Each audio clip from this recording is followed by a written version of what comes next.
ಅವ್ರು ಎಲೆಕ್ಷನ್ ಟೈಮ್ಗೆ ಏನ್ ಮಾಡ್ತಾರೆ ಗೊತ್ತಾ, ಎಲ್ಲ ಕ್ಲೀನ್ ಮಾಡಿಸ್ತಾರೆ. ಅವಾಗ ಚೆನ್ನಾಗಿರುತ್ತೆ. ಅವಾಗ ನೀರ್ ತುಂಬಲ್ಲ, ಅವಾಗ ನೀರ್ ಬರುತ್ತೆ, ನೀರ್ ಪ್ರಾಬ್ಲಮ್ ಇರಲ್ಲ. ಎಸ್, ನಾವು ಇಲ್ಲಿ ಮೊಬೈಲಲ್ಲಿ ಸಹ ಗಮನಿಸಬಹುದು ಆಗುತ್ತಾ. ಸೊ ಈ ರೀತಿಯಾಗಿ ನೀರು ಸಂಪೂರ್ಣವಾಗಿ ಇಲ್ಲಿ ತುಂಬಿಕೊಳ್ಳುತ್ತೆ ಅಂತ ತುಂಬುತ್ತೆ, ಚಕ್ ಅಂತ ತುಂಬುತ್ತೆ. ಒಂದ್ ಸ್ವಲ್ಪ ನೀರು ಇದ್ರೂ ಇಲ್ಲಿವರೆಗೂ ನೀರು ಬರುತ್ತೆ, ಜಾಸ್ತಿ ಹೋದ್ರೆ ಇಲ್ಲಿವರೆಗೂ ಬರುತ್ತೆ ನೀರು.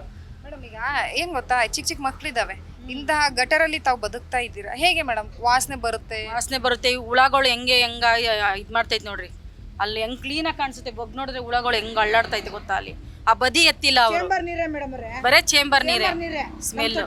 ಈಗ ನೀವೆಲ್ಲ ಇಂತಹ ಗಲೀಜ್ ಇದ್ರ ಮಧ್ಯೆ ಬದುಕ್ತಾ ಇದ್ದೀರಾ. ಈಗ ಊಟ ಮಾಡ್ಬೇಕು, ಏನ್ ಮಾಡಕ್ಕಾಗುತ್ತೆ? ಬೆಳಗ್ಗೆ ಎದ್ದು ಕೆಲ್ಸಕ್ಕೆ ಹೋಗ್ಬೇಕು, ಸಾಯಂಕಾಲ ಆದ್ರೆ ಮನೆಗೆ ಬರ್ಬೇಕು. ಇನ್ನೆಲ್ಲೋಗಿ ಯಾರನ್ನ ಹೋಗಿ ಮೀಟ್ ಮಾಡಕ್ಕಾಗುತ್ತೆ? ನಾವು ಎಲ್ಲೋಗಕ್ಕಾಗುತ್ತೆ? ನಮ್ಗೆಲ್ಲ ಗೊತ್ತಿಲ್ಲ, ಎಲ್ಲೋಗ್ಬೇಕು, ಯಾರು ಕೇಳ್ಬೇಕು ಅಂತ ಗೊತ್ತಿಲ್ಲ. ಎಲೆಕ್ಷನ್ ಟೈಮ್ ಬಂದಾಗ ನಾವು ಕರೆಕ್ಟ್ ಆಗಿರುತ್ತಲ್ವ, ನಾವು ಅವಾಗ ಕೇಳಕ್ಕೂ ನಮಗೆ ಬಾಯಿ ಇರಲ್ಲ. ಎಲ್ಲ ಕರೆಕ್ಟಾಗಿ ಮಾಡಿರ್ತಾರೆ. ಅವಾಗ ಗಲೀಜ್ ಎತ್ತಿರ್ತಾರೆ, ನೀರು ಚೆನ್ನಾಗಿ ಬಿಡ್ತಾರೆ ಕುಡಿಯೋಕ್ಕೆ. ಅವಾಗ 1 ಟೈಮ್ ಅಲ್ಲ 2 ಟೈಮ್ ನೀರು ಬಿಡ್ತಾರೆ, ಎಲ್ಲ ಚೆನ್ನಾಗಿರುತ್ತೆ. ಅವಾಗ ಮೇಡಮ್, ತಾವೆಲ್ಲ ಒಪ್ಕೋತೀರಾ ಎಲೆಕ್ಷನ್ ಟೈಮ್ ಬಂದ್ರೆ ಮಾತ್ರ ಅಧಿಕಾರಿಗಳು ಕೆಲಸ ಚೆನ್ನಾಗಿ ಮಾಡಿರ್ತಾರೆ, ಕ್ಲೀನ್ ಆಗಿರುತ್ತೆ. ಅವಾಗ ನಾವು ಹೇಳ್ಕೊಳಕ್ಕೂ ಏನೂ ಇರಲ್ಲ ಪ್ರಾಬ್ಲಮ್. ಅವಾಗ ಎಲ್ಲ ಕ್ಲೀನಾಗಿ ಮಾಡಿರ್ತಾರೆ ಎಲೆಕ್ಷನ್ ಟೈಮಲ್ಲಿ.